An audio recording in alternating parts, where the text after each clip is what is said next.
5, Troublesome Engines. Story 2, Tenders and Turntables.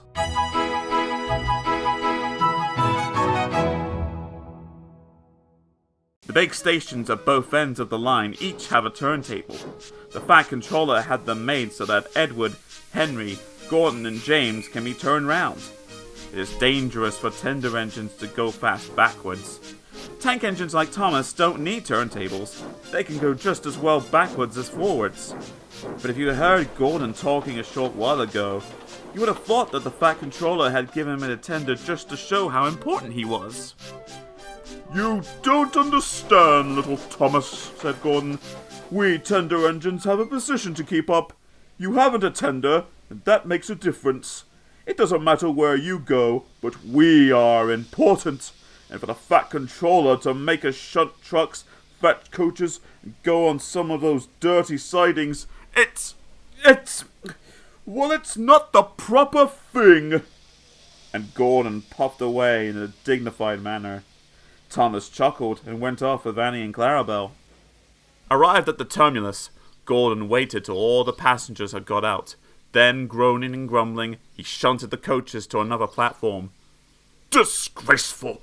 Disgraceful!" he hissed as he ran backwards to the turntable. The turntable was in a windy place close to the sea. It was only just big enough for Gordon, and if he was not on it just right, he would put it out of balance and made it difficult to turn. Today, Gordon was in a bad temper, and the wind was blowing fiercely. His driver tried to make him stop in the right place. Backwards and forwards they went, but Gordon wasn't trying. At last, Gordon's driver gave it up. The fireman tried to turn the handle, but Gordon's weight and the strong wind prevented him. The driver, some plate layers, and the fireman all tried together. "It's no good," they said at last, moping their faces. "Your tender upsets the balance. If you were a nice tank engine, you'd be all right. Now you'll have to pull the next train backwards." Gordon came to the platform. Some little boys shouted, "Come on, quick! There's a new tank engine!" "What a whiz!" they said when they came near. "It's only Gordon back to front." Gordon hissed emotionally. He puffed to the station. "Hello," called Thomas. "Plain tank engines? Sensible engine. Take my advice, strap your tender and have a nice bunker instead." Gordon snorted but didn't answer. Even James laughed when he saw him. "Take care," hissed Gordon. "You might stick too." "No fear," chuckled James. "I'm not so fat as you." "I mustn't stick," thought James anxiously as he ran to the turntable later. He stopped on just the right place to balance the table. It could now swing easily. His fireman turned the handle. James turned. Much too easily. The wind puffed him round like a top. He couldn't stop. At last the wind died down, and James stopped turning, but not before Gordon, who had been turned on the loop line, had seen him.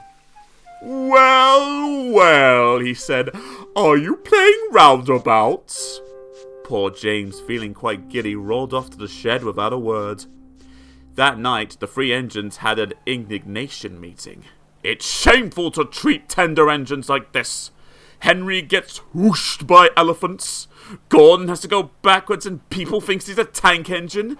James spins round like a top and everyone laughs at us. And added to that, the Fat Controller makes us shunt in dirty sidings." "Ah!" said all three engines together. "Listen," said Gordon. He whispered something to the others. "We'll do it tomorrow. The Fat Controller will look silly."